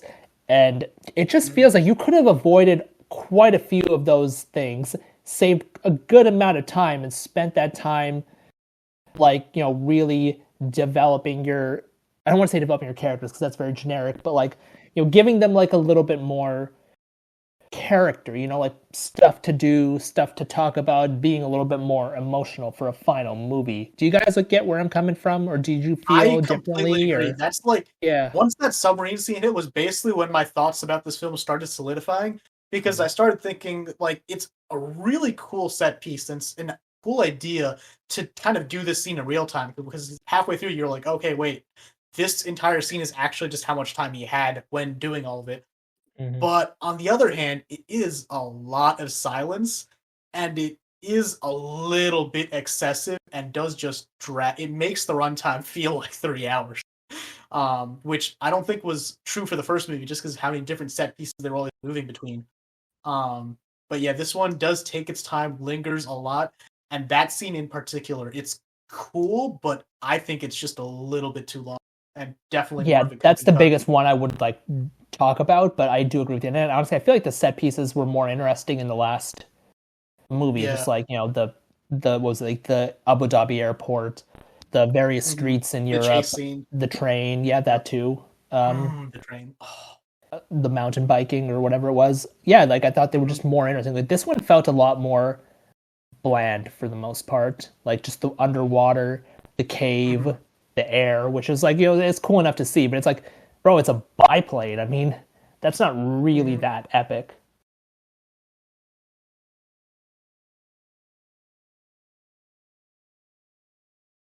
Interesting. No, I do Buddy, what do you think? get where I get where you're coming from. I don't agree with Air though that it felt like it was 30 hours. Um, No, I felt like it was you're 4 hours. right. Shut the fuck up. I do agree that some of these set pieces could have been shortened, but for me, I was like so invested in what the fuck was going on screen that like it didn't feel like it was taking forever. It felt like, oh, okay. But yeah, looking back at it, you're right. They could have shortened some of the set pieces or changed some things up about them to make them shorter. But like I said, I was just enjoying the ride, right? So I didn't Yeah, have an issue with them. Other I little still things, they enjoyed it. I showed the don't. I would nuclear never. missiles. So Yeah, I wouldn't say that I didn't enjoy it at all. I certainly did enjoy yeah, it, and I thought like the submarine scene was cool. But it felt like you're spending a lot of time here that you could be better utilizing elsewhere. yeah, like Yeah, the but movie definitely, when it had action, it hit. It was good. My problem Yeah. was just that I wanted to be more like Dead Reckoning type of pacing, feel, and vibes. Because like in terms of even like how most of the movie went, it was a lot more somber, serious, dramatic, and like tense than any other of the Mission Impossible movies, which I feel like had a lot more like lightheartedness and like I just don't mind more that because I feel like predictability. that fit, but I just feel like some of the set pieces and action scenes were, well, like they were entertaining. Like it just didn't feel like the best use. Like how many fake outs you're gonna have in like Mhm. one generic area. It's like you could use Also, bro, him that time for taking off his somewhere else. entire dive suit was like that just broke my immersion Yeah, and suspension of I didn't disbelief. want to say that because people be like, oh, so you can't accept you can accept like digital entity, blah blah blah. You can't accept he's Yes, swimming. yes. You know what? I'm not sure I can accept that, to be completely honest. But even if I could, I feel like there's still ways you could write yourself around it that so that you don't give your character fucking hypothermia when he's 500 feet below water. Come on. I look. I don't know if I'll correct him. I guarantee you, this crazy motherfucker probably actually did that. I wouldn't be surprised Yeah, but he if he wasn't did that it deep. He part was of probably it. like in like Well, I believe they said this that has to probably 500 feet underwater, right? yeah. Yeah. I don't think that it was filmed 500 feet under. Yeah. Oh no. Maybe not 500 feet, but like 100 feet or so. This crazy ass motherfucker literally. There's like actual behind the scenes footage where he's climbing that fucking plane and Yeah, hanging yeah, off I of saw that. it. Yes, I don't disagree with you. I think he definitely was underwater. I'm not disputing that part. I think Aaron's just saying like the way it was filmed kind of stretches your suspension of disbelief. Yeah, I guess, but like It's Arctic water, bro. it's Tom fucking Cruise, dude. Like it's a horrible argument I get with me saying Tom Cruise, but like we've seen time and time again, especially in these Mission Impossible movies, where he goes bad shit insane to do these crazy ass stunts just for the fucking movie. Like that one time where he broke his ribs and his ankle jumping off one building to another, It is or when funny though. he Every Mission Impossible movie is like, all right, this has to go exactly right for it to work, and something goes wrong, and they still get it right. But so much of this movie was actually just trust me, bro, we got this. And like Mhm. it happened multiple times throughout the movie, and it was after cool the seven, first time or two, but like every single time being like, we got this, it'll happen. Trust me, we'll make it through. It it's was a little blind faith, my annoying. guy. It's something the entity will never know. Blind faith. The entity But you're literally right. did know it because it already knew how everyone was gonna get it. They did. No, because he didn't think the president was gonna let him go, and she did. Yeah, but then how else did he like how else did the entity think he was gonna get everything and the ability to free it, you know? Because he didn't think the entity didn't think Tom Cruise's character Ethan would turn himself in. Yeah, but I no matter what, at the end of the day, he wanted Tom Cruise to take the entity to that secret area or like to that hidden like lockdown area so it could survive. And that was gonna happen regardless. Or like that was gonna happen only if Tom Cruise did everything he did.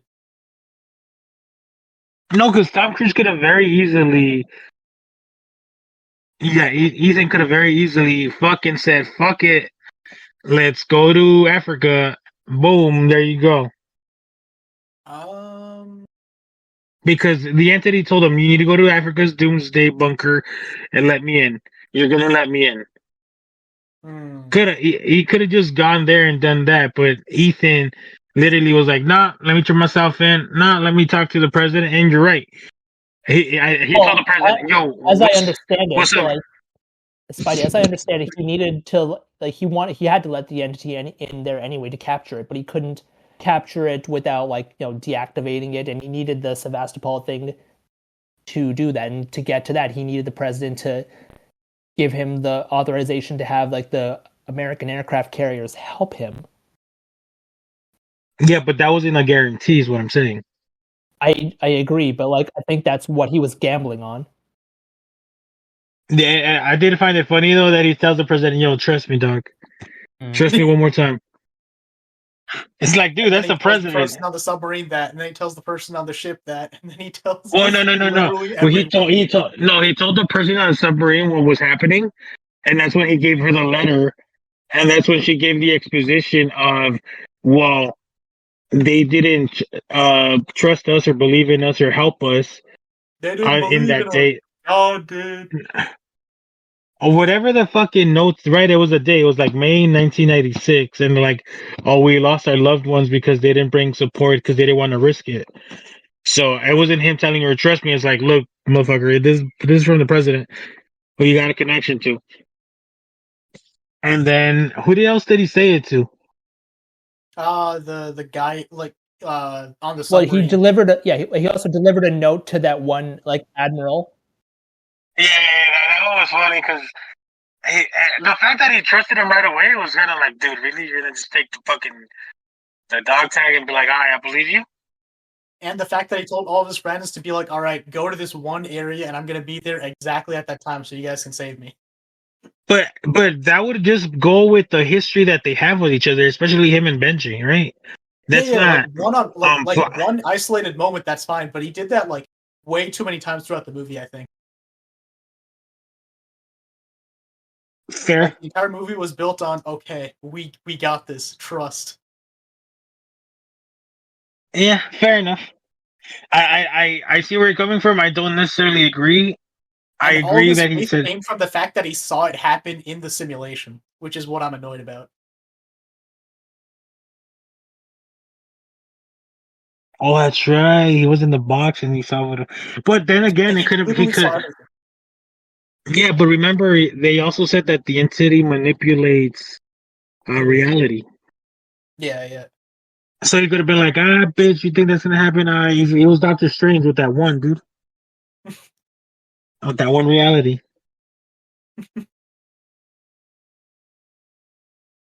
And can we talk about how once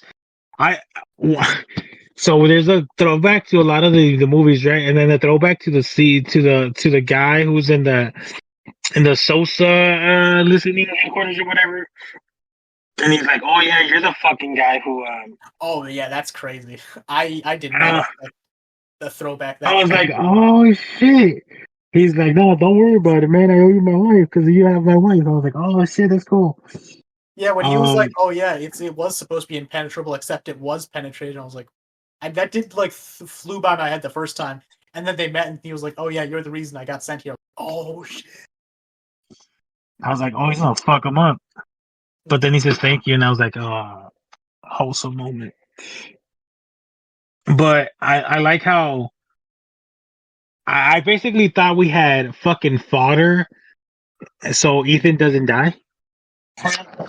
I was like, "Oh, good, we had 2 new characters that'll probably die, so Ethan doesn't." And then when we get to the scene with Gabriel in the cave, and then the Americans who try to I didn't get their angle, if I'm being honest. The Americans just wanted access to the entity so that. Oh no, okay, yeah, you're talking about the 2 white guys, right? The 2 old white guys. Yeah, Kittredge. Yeah, see, because I don't understand him because he was actually the son of the original villain. Yeah, that was also they just wanted. They just want the power for the U.S. because, why not, right? Well, no, because the guy of the son of the original villain, he shakes his hand at the end of the movie, and the other one looks pissed.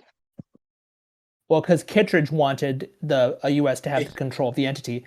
The other guy, Phelps or whatever, he did not really care about having the power. He just wanted to get back at Ethan for what happened to his dad.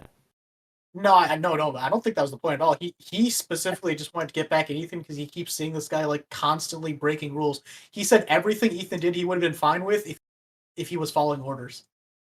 I feel like he wanted. Literally I feel like there was some revenge aspect though. I feel like the entire point of his character was that he's not actually hung up on revenge. But he was definitely mad though, because his dad died, and Ethan's the one who was responsible for that. So that was my interpretation of what was going on. He specifically says that guy died when I was 7. I don't care about him. Yeah, but I call bullshit. I'm taking it back. I don't remember that line. I think there is some level it's gonna be under there, but I think it's just straight up that he's just actually a stick in the mud and just wants to follow orders. So why would he shake his fucking hand at the end when he didn't follow orders throughout the whole fucking movie? Because at the end, he does kind of recognize that Ethan did kind of save the world, and even if he didn't follow the orders, he still saved the country, you know? He's like, all right, well, I don't want enough orders to go after you, so I don't have any grudge against you because that now acknowledging that Ethan was doing what was necessary, and that's why the world is safe. And then he kind of realized, well, it was unfortunately necessary in that first movie to expose the guy's dad as a traitor or whatever, and he even helped out in the last know movie that initially. Even on the last movie when he helped out on the train because it was not going to stop, he said, okay, well, this is more important than the mission right now because we're all going to die. Ethan Hunt, the rule breaker. Horrible. Ban him from the server. I do think it would have been crazy if the way Ethan went out was getting shot in cold blood at the end of the movie. You've outlived your usefulness. Gets popped. Dude, can we talk about the fucking scene? So Ethan explains the plan to the whole team. No, not even Ethan. Benji explains the plan hey, you're gonna let the entity in within a blink of an eye. You need to fucking snatch it. If not, we're all fucked. Mm-hmm. And then the fucking scene happens, and I'm like, holy shit, I just blinked and I missed this shit. You actually blinked? That's crazy. Well, it was fast. I definitely think they just did the production speed up of that scene. But I don't know. I thought that was. I saw that scene in slow motion, not slow motion. I just saw that speed in regular. Okay, bitch. Okay, yeah, sure. You saw it in slow motion. Shut the fuck up. Maybe I'm just too much of a gamer. Guys, calm down. I'm a gamer. Yeah, you're gay. A hard G gamer. Oh my god.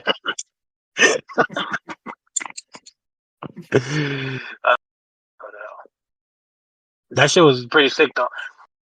And I liked how the entire scene was just silence.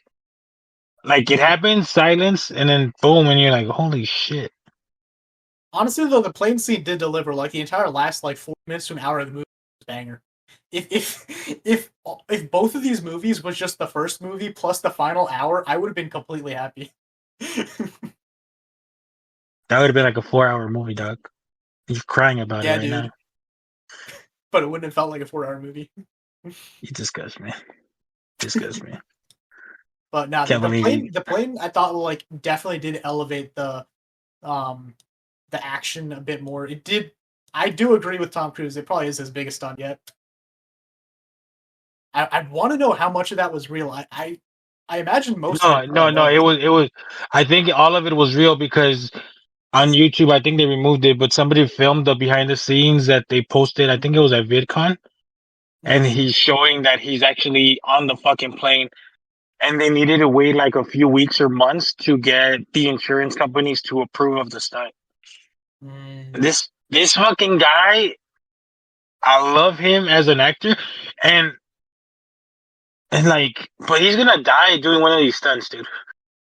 I'm surprised it didn't happen during this movie, honestly. And I think that's why I didn't mind the elongated set pieces that you guys are talking about, because Even throughout the the whole bank scene did fucking feel a little bit elongated, but like at least that was just like keeping me a bit more in awe. Like he climbed that plane twice. I'm like, all right, he did the same move twice. I'm like, okay, but yeah, no, but like for me, the whole thing is like I believed. Like there's some action movies you see and you're like, this motherfucker didn't do that.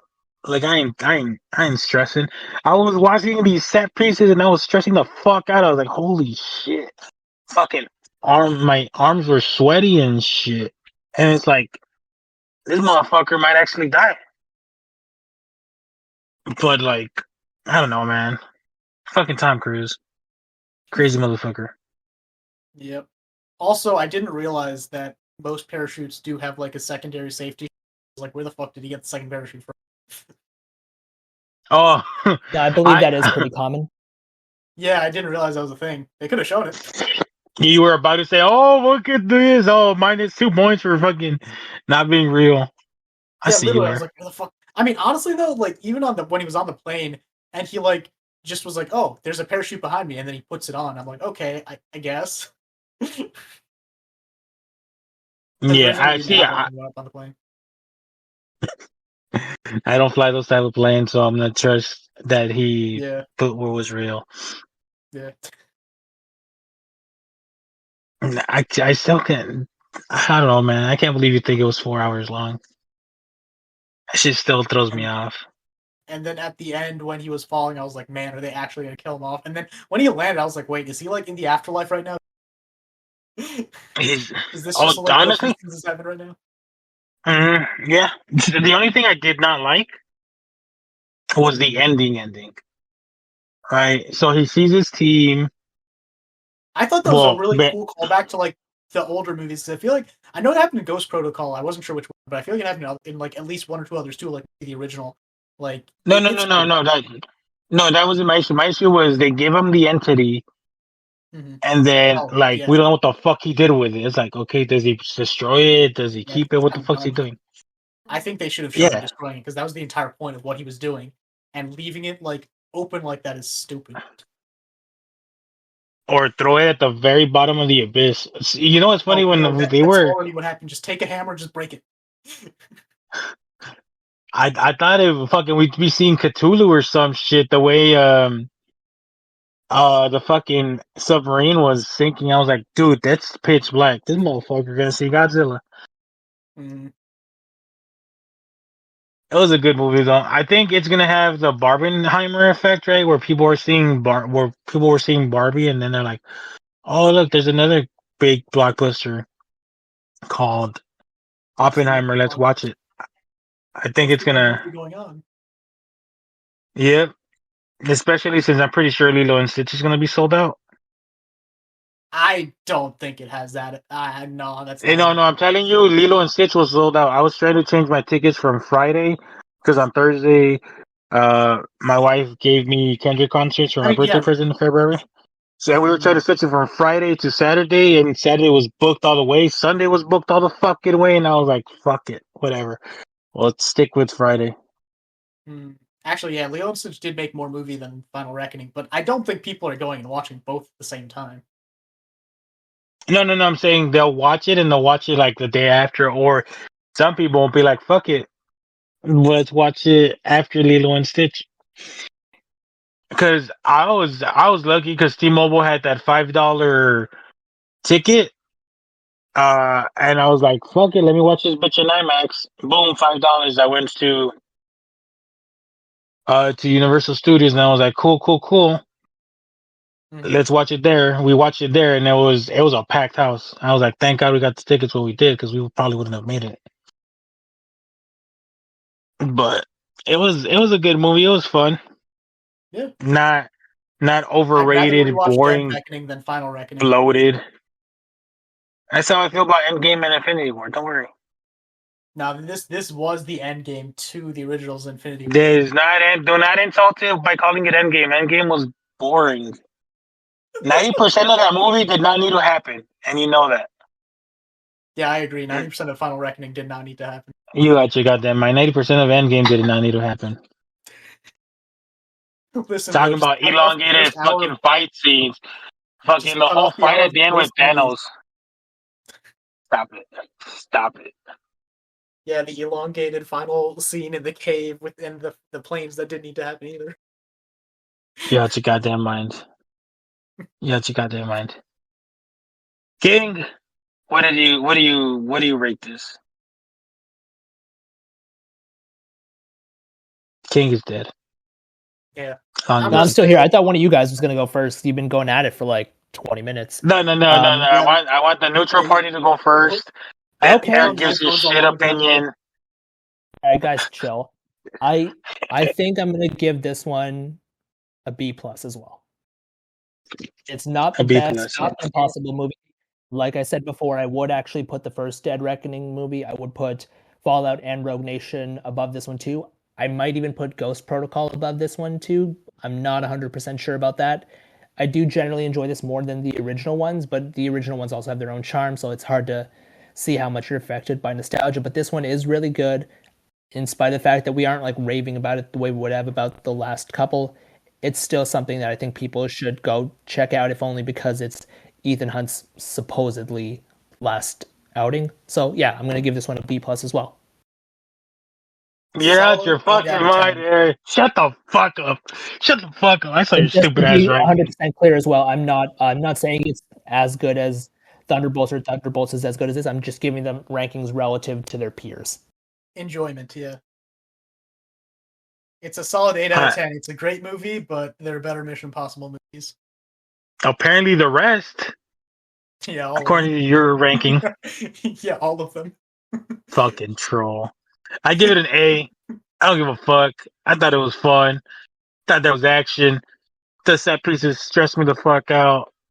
I had a good time. I didn't like my boy dying, but it kind of made sense for them to kill off Luther since he was the genius who was able to come up with a kill switch, right? And Gabriel wouldn't want that kill switch around. So it made sense for me. I didn't like that he died, but he died. It was cool. Yeah, so an A for me. Eric gives it a 8 out of 10, and King gives it a B+. I still can't believe Eric is rating Mission Impossible 2 and 3 above Final Reckoning. To be fair, I don't remember 2 and 3. Maybe Final Reckoning's better than. You're fucking stupid. I definitely wouldn't put. I don't think I would put 2 above this one. I definitely wouldn't put 2 above this one. Okay, fine. We'll put 2 at the bottom then. For me, you're instead of the rest, just put 3 at that point. Yeah, I didn't like Rogue Nation a lot. I thought it was. Yeah, I don't think I did either, but I can't remember it. Well, I thoroughly enjoyed Rogue Nation. It was probably the first one I saw in theaters, actually, because I'd just seen the other ones on TV. But I thought it had really interesting set piece. Ghost Protocol was funny until they got rid of Jeremy Renner's character. Well, he was. Jeremy Renner's character was still there in the next movie and the one after. Yeah, he was there in Rogue Nation. It wasn't until Fallout that he wasn't around anymore. It would have been cool to see him here too, but obviously Jeremy Renner had his accident and all that stuff, so I understand that. But no, like I thought Ghost Protocol was good. I thought Rogue Nation was good too. Like, you know, introducing what's her face, Ilsa. I thought the whole concept of the syndicate was like pretty good. And let's be real, that's like the most clever way of catching the villain in any of these movies, in my opinion. Yeah, I would say the Christopher McQuarrie anthology was the best, which is the last 4 movies essentially. Right. The Reckonings, Fallout, Rogue Nation, and then before that was Brad Bird's Ghost Protocol. I think that's correct. Then 3, 2, 1. There's just being a troll. Motherfucker didn't even remember movie 1 and shit, but he's saying, "Oh yeah, it's better than Rogue Nation." One I remember a little bit. 2 and 3 I don't. Same way you remember Spider-Man from Sam Raimi? Bitch ass. I feel like that one is on TV a lot more though, so it's easy to remember. Yeah.